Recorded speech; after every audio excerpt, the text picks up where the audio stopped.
আর কখনো বাংলাদেশ কারো কাছে মাথা নত করবে না। আমরা নত জানু পররাষ্ট্রনীতির কবর রচনা করেছি।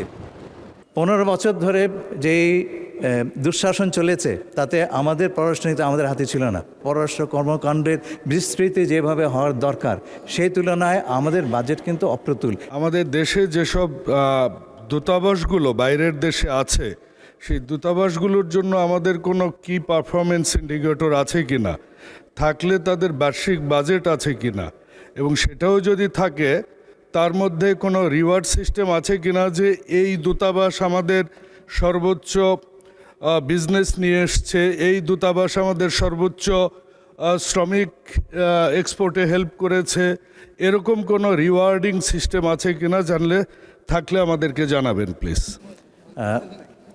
আপনারা নিশ্চয় লক্ষ্য করেছেন আমাদের মাননীয় প্রধানমন্ত্রীর সবল এবং সফল পররাষ্ট্রনীতির কারণে আজকে আমরা মেরুদণ্ড সোজা করে মাথা উঁচু করে দাঁড়িয়েছি।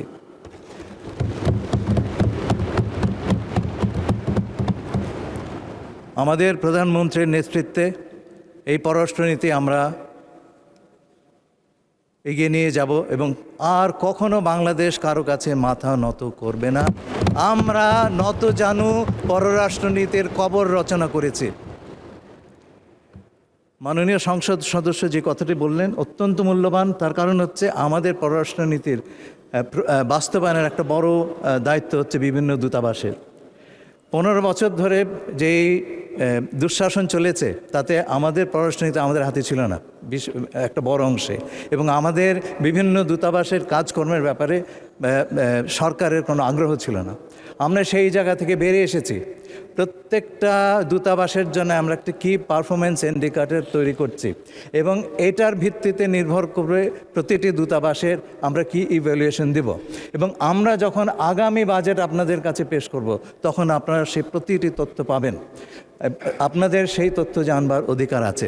তবে একই সঙ্গে আমি এইটুকুও বলি যে আমাদের সাইজের যে সমস্ত দেশ আছে এবং আমাদের পররাষ্ট্র কর্মকাণ্ডের বিস্তৃতি যেভাবে হওয়ার দরকার সেই তুলনায় আমাদের বাজেট কিন্তু অপ্রতুল। সেটা আমি বাজেট ডিসকাশনে বলেছি।